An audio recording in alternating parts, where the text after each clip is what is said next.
ಎರಡೂವರೆ ವರ್ಷದಲ್ಲಿ ಕಾಂಗ್ರೆಸ್ ಕೊಟ್ಟಂಥ ಭಾಗ್ಯಗಳು ತಮ್ಮ ಮಾಧ್ಯಮ ಎದುರುಗಡೆ ಒಂದ ಎರಡ ಹಗರಣ ಮೇಲೆ ಹಗರಣ, ಹಗರಣ ಮೇಲೆ ಹಗರಣ, ಹಗರಣದ ಸುರಿಮಳೆಗಳ ಮಾತ್ರ ಕೊಟ್ಟಿದ್ದು ನಾವು ನೋಡ್ತಾ ಇದ್ದೀವಿ, ಜನ ನೋಡ್ತಾ ಇದ್ದಾರೆ, ಮಾಧ್ಯಮದವ್ರು ನೋಡ್ತಾ ಇದ್ದೀರಿ, ಸ್ವತಃ ಅವ್ರ ಪಕ್ಷದ ಶಾಸಕರುಗಳೇ ಹೇಳ್ತಾ ಇದ್ದಾರೆ.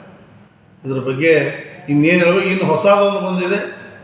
ಅವ್ರದ್ದೇ ಆದಂಥ ಬ್ಲಾಕ್ ಕಾಂಗ್ರೆಸ್ ಅಧ್ಯಕ್ಷರು ಇವತ್ತು ಕಲ್ಯಾಣ ಮಹಾರಾಷ್ಟ್ರದಲ್ಲಿ ಸಿಗಿಬಿದ್ದಿದ್ದಾರೆ. ಅದು cocaine, poisonous drugs, mafia drugs peddler ಥರ ಅವರು ಸಪ್ಲೈ ಮಾಡಿ ಕಲಬುರಗಿ ಜಿಲ್ಲೆಗೆ ತಂದು ಎಲ್ಲ ಯುವಕರನ್ನು ಸತ್ಯಾನಾಶ ಮಾಡೋಂಥ ಭಾಗ್ಯ ಇವತ್ತು ಕಾಂಗ್ರೆಸ್ ಪಕ್ಷದ ಮುಖಂಡರುಗಳು ಈ ಒಂದು ದರಿದ್ರ ಕೆಲಸ ನಮ್ಮ ಈ ಭಾಗದಲ್ಲಿ ಮಾಡ್ತಾ ಇದ್ದಾರೆ ಅಂದರೆ ನಾಚಿಕೆ ಆಗಬೇಕು. ಇದಕ್ಕೆ ಮಂತ್ರಿಗಳು ಉತ್ತರ ಕೊಡಬೇಕು. ಉಸ್ತುವಾರಿ ಮಂತ್ರಿಗಳಾಗಿರ್ಬೋದು. ಇವತ್ತು ಅದು ಒಂದೇ ಅಲ್ಲ, ಇವತ್ತು ಅನೇಕ ಫ್ಯಾಕ್ಟ್ರಿಗಳು, ವಿಶೇಷವಾಗಿ ರಬ್ಬರ್ ಕಾರ್ಖಾನೆಗಳು ಲೈಸೆನ್ಸ್ ಇಲ್ಲ, ದಾಖಲೆಗಳಿಲ್ಲ, ಏನಿಲ್ಲ, ಇಲ್ಲಿಗಲಾಗಿ ನಡೀತಾ ಇದೆ. ಯಾರೇ ಕೇಳಿದ್ರೆ ಮಂತ್ರಿಗಳು ಮನುಷ್ಯ ಇದ್ದೀವಿ ನಾವು, ಅವ್ರು ಹಿಡಿಬೇಡ್ರಿ ಅಂತ ಓಪನ್ ಆಗಿ ಹೇಳ್ತಾರೆ. ಈ ಪರಿಸ್ಥಿತಿ ಕಲಬುರಗಿ ಜಿಲ್ಲೆಯಲ್ಲಿ ರಾಜಾರೋಷವಾಗಿ ನೋಡುವಾಗ ಏನು ಸಿಸ್ಟಮಲ್ಲಿ ನಾವು ನೋಡ್ತಾ ಇದ್ದೀವಿ, ಜನ ಎಲ್ಲರೂ ನೋಡ್ತಾ ಇದ್ದಾರೆ. ಇನ್ನು ಕೆಲವೇ ದಿನಗಳಲ್ಲಿ ಇವ್ರಿಗೆ ಗೊತ್ತಾಗುತ್ತೆ ಅಂತೇಳಿ ಇವ್ರು ಜಡ್ಪಿ TP ಎಲೆಕ್ಷನ್ ಕೂಡ ಮಾಡೋಕ್ಕೆ ಇವ್ರಿಗೆ ನೈತಿಕತೆ ಇಲ್ಲ. ಯಾಕೆ ನೈತಿಕತೆ ಇಲ್ಲ ಅಂದರೆ ಇವತ್ತು ಡಿಕ್ಲೇರ್ ಆದರೆ ಇಮಿಡಿಯೇಟಾಗಿ ಎಲ್ಲರೂ ಸೋಲ್ತಾರೆ. ಯಾಕಂದರೆ ಪೂರ ಭ್ರಷ್ಟಾಚಾರ ಮುಗಿಲಿಗೆ ಮುಟ್ಟಿದೆ. ಇವತ್ತು ಇದೊಂದು ದೊಡ್ಡ ಇವತ್ತು ಎಲ್ಲ ಭ್ರಷ್ಟಾಚಾರಕ್ಕಿಂತ ಇವತ್ತು ನಮ್ಮ ಯುವಕರಿಗೆ ಕೆಡಿಸಿದಂಥ ಕೆಲಸ ಇವತ್ತು ಕಾಂಗ್ರೆಸ್ ಸರ್ಕಾರದ ಒಬ್ಬ ನಾಯಕ ಮಾಡಿದ್ದಾನೆ, ಸಿಗಿಬಿದ್ದಿದ್ದಾನೆ. ನಾಚಿಕೆ ಆಗಬೇಕು. ಕಲಬುರಗಿ ಜಿಲ್ಲೆ ಇತಿಹಾಸದಲ್ಲಿ ಕೋಕಿನ್ ಯಾರು ಡ್ರಗ್ಗಲ್ಲಿ ಸಿಗಿಬಿದ್ದಿದ್ದು ಇತಿಹಾಸದಲ್ಲಿಲ್ಲ. ಇವತ್ತು ಕಲಬುರಗಿ ಜಿಲ್ಲೆಯ ಒಬ್ಬ ಕಾಂಗ್ರೆಸ್, ಅದು ಬ್ಲಾಕ್ ಕಾಂಗ್ರೆಸ್ ಅಧ್ಯಕ್ಷ ಸೌತ್ ಅಲ್ಲಂಪ್ರಭು ಅವರು ಶಾಸಕರಿದ್ದಂಥ ಏರಿಯಾದಲ್ಲಿ ಇವತ್ತು ಆ ವ್ಯಕ್ತಿ ರಾಜಾರೋಷವಾಗಿ ಇವತ್ತು ಡ್ರಗ್ ಪೆಡ್ಲಿಂಗ್ ಮಾಡ್ತಾನೆ. ಕಲಬುರಗಿ ಜಿಲ್ಲೆಯಲ್ಲಿ ಅವರು ಹಿಡಿಯೋದಿಲ್ಲ. ಯಾಕೆ ಹಿಡಿಯೋದಿಲ್ಲ ಅಂದರೆ ಎಲ್ಲ ಮಂತ್ರಿಗಳು, ಇವತ್ತು ಶಾಸಕರು, ಸರ್ಕಾರದವರು ಬಿಂದಾಸ್ ನೀನು ಡ್ರಗ್ ಸಪ್ಲೈ ಮಾಡಂತೇಳಿ ಅವ್ರು ಆಶೀರ್ವಾದ ಮಾಡಿರ್ಬೋದು. ಅದಕ್ಕಾಗಿ ಇಲ್ಲಿನ ಪೊಲೀಸರು ಅವ್ರಿಗೆ ಹಿಡಿಯೋದಿಲ್ಲ. ಯಾವುದೇ ರೀತಿಯಿಂದ ಇಲ್ಲಿ ಮರ್ಡರ್ಗಳಾದರೂ ಕೂಡ ಇವತ್ತು ಅರೆಸ್ಟ್ ಆಗಲ್ಲ. ಇವತ್ತು ಕಳ್ತನ ಆದರೂ ಕೂಡ ಇಲ್ಲಿವರೆಗೆ ಯಾರು ಅರೆಸ್ಟ್ ಆಗಲ್ಲ. ಏನು ಮಾಡ್ತಾ ಇದ್ದಾರೆ ಮಾನ್ಯ ಕಮಿಷನರ್ ಸಾಹೇಬ್ರೆ? ಏನು ಮಾಡ್ತಾ ಇದ್ರಿ ಇವತ್ತು SP ಸಾಹೇಬ್ರು, IG ಸಾಹೇಬ್ರೆ? ಎದಕ್ಕೆ ಸರ್ಕಾರ ನಿಮಗೆ ಸಂಬಳ ಕೊಡ್ತಾ ಇದ್ದೀರಿ? ಪಬ್ಲಿಕ್ ದುಡ್ಡು ನಿಮಗೆ ಕೊಡ್ತಾ ಇರೋದು, ನಿಮಗೆ ಪವರ್ ಕೊಟ್ಟಿದ್ದು. ಏನು ಮಾಡ್ತಾ ಇದ್ದೀರಿ ತಾವು? ಇವತ್ತು ಉಸ್ತುವಾರಿ ಮಂತ್ರಿಗಳು ಪ್ರಿಯಾಂಕ್ ಖರ್ಗೆ ಸಾಹೇಬ್ರು ಇದಕ್ಕೆ ಉತ್ತರ ಕೊಡಬೇಕು. ತಾವು ಇವತ್ತು ರಾಜ್ಯದ ಬಿಟ್ಟು ಇವತ್ತು ನ್ಯಾಷನಲ್ ಮತ್ತು ಇಂಟರ್ನ್ಯಾಷನಲ್ ಬಗ್ಗೆ ತಾವು ಮಾತಾಡ್ತೀರಿ. ನಿಮ್ಮ ಜಿಲ್ಲೆಯಲ್ಲಿ ಇಂಥ ಒಂದು ಕೆಲಸಗಳು ನಡೀತಾ ಇದೆ. ನಿಮ್ಮ ಬೆನ್ನು ತಾವು ಮೊದಲು ನೋಡ್ಕೋಬೇಕು. ಜಿಲ್ಲೆಯ ಪರಿಸ್ಥಿತಿ ಏನಿದೆ ಎಂಬುದು ತಾವು ಇದ್ರ ಬಗ್ಗೆ ಪ್ರತಿಕ್ರಿಯೆ ಕೊಡಬೇಕಂತ ನಾನು ಆಗ್ರಹಿಸ್ತೀನಿ. ದಯಮಾಡಿ ನೀವು ಇದ್ರ ಬಗ್ಗೆ ಹೇಳಿ. ಯಾಕೆ ಈ ಥರ ನಿಮ್ಮ ಕಾಂಗ್ರೆಸ್ ಸರ್ಕಾರದ ಗ್ಯಾರಂಟಿಗಳ ಮುಖಾಂತರ ಇಂಥ ಒಂದು ಡ್ರಗ್ ಗ್ಯಾರಂಟಿ ಕೂಡ ಏನೋ ಮಾತು ಕೊಟ್ಟಿದ್ರ? ನುಡಿದಂತೆ ನಡೆದಿದ್ದೀವಿ ಅಂತೇಳಿ ಯಾವತ್ತೂ ಕೂಡ ಸರ್ಕಾರದಲ್ಲಿ ಹೇಳ್ಕೊತಿದ್ರಿ. ಏನು ನುಡಿದಂತ ನಡೆದಿದ್ರಿ? ಇದನ್ನು ಡ್ರಗ್ ಪೆಡ್ಲಿಂಗ್ ಮಾಡೋದು.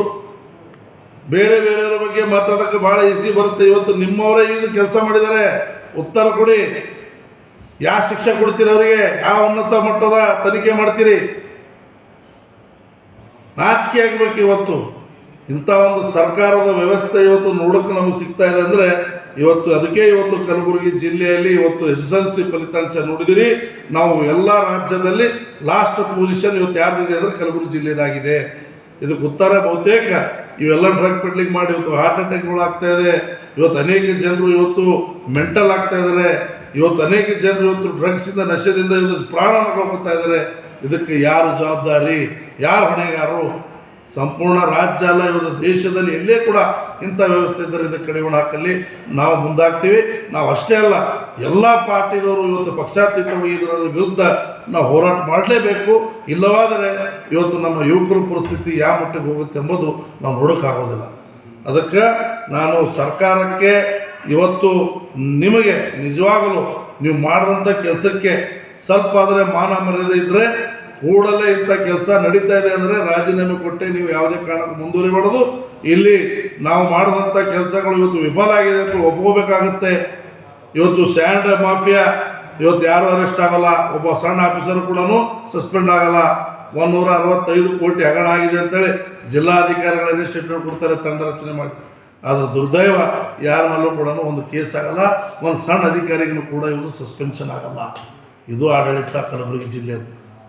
ನಾನು ಕಲಬುರಗಿ ಜಿಲ್ಲೆ ಜನತಾದಳ ಅಧ್ಯಕ್ಷರಾಗಿ ಹೇಳ್ತಾ ಇದ್ದೀನಿ, ಆಗ್ರಹ ಮಾಡ್ತಾ ಇದ್ದೀನಿ. ಇನ್ನಾದರೂ ನಿಮ್ಗೆ ಅಡಿಚಿ ತೋರಿಸಿದೆ. ಇನ್ನೂ 2.5 ವರ್ಷ ಇದೆ. ಇನ್ನಾದರೂ ಸುಧಾರಿಸ್ಕೊಳ್ಳಿ, ಒಳ್ಳೆ ಆಡಳಿತ ಕೊಡಿ, ಜನರ ಮನದಲ್ಲಿ ಇವತ್ತು ಒಳ್ಳೆ ಕೆಲಸನ ಮಾಡಿ. ಯಾಕಂದರೆ ನಿಮಗೆ ಜನ ಆರಿಸಿ ತಂದಿದ್ದಾರೆ, ಇವತ್ತು ಗೆದ್ದಿಸಿ ಕಳಿಸಿದ್ದಾರೆ ವಿಧಾನಸಭೆಗೆ. ತಾವು ಪ್ರಮಾಣ ವಚನ ಸ್ವೀಕಾರ ಮಾಡುವಾಗ ಆಣೆ ತಿಂತೀರಿ, ದೇವರುಗಳ ಮೇಲೆ ಆಣೆ ತಿಂದಿಂದ ಹೇಳ್ತೀರಿ ನಾವು ಒಳ್ಳೆ ಆಡಳಿತ ಕೊಡ್ತೀವಿ ಅಂತ. ಇಂಥ ಒಂದು ಭ್ರಷ್ಟ ಆಡಳಿತ ಮಾಡಿದ್ರೆ ಇವತ್ತು ಜನರು ಎಲ್ಲನೂ ಗಮನಿಸ್ತಾ ಇದ್ದಾರೆ. ಮುಂದಿನ ದಿನಮಾನದಲ್ಲಿ ಖಂಡಿತವಾಗಿ 1 ಸೀಟು ಬರೋದಾಗಿ ತಮಗೆ ಆಶೀರ್ವಾದ ಮಾಡ್ತಾರೆ ಜನ. ಅದಕ್ಕೆ ಈ ಡ್ರಗ್ ಪೆಡ್ಲಿಂಗ್ ಬಗ್ಗೆ ನೀವು ಕೂಡಲೇ ಏನಾದರೂ ಕ್ರಮ ತಗೊಂಡಿಲ್ಲ ಅಂದರೆ ಉಗ್ರವಾದ ಹೋರಾಟ ನಾವು ಜನತಾದಳ ಪಕ್ಷದ ವತಿಯಿಂದ ಖಂಡಿತವಾಗಿ ಎಲ್ಲ ಯುವಕರನ್ನ ಒಗ್ಗಟ್ಟಾಗಿ ಸೇರಿಸಿ ಇದರ ವಿರುದ್ಧ ಹೋರಾಟ ಮಾಡಬೇಕಾಗತ್ತೆ ಅಂತೇಳಿ ನಾನು ಎಚ್ಚರಿಕೆಯನ್ನು ಕೊಡೋಕೆ ಬಯಸ್ತಾ ಇದ್ದೀನಿ.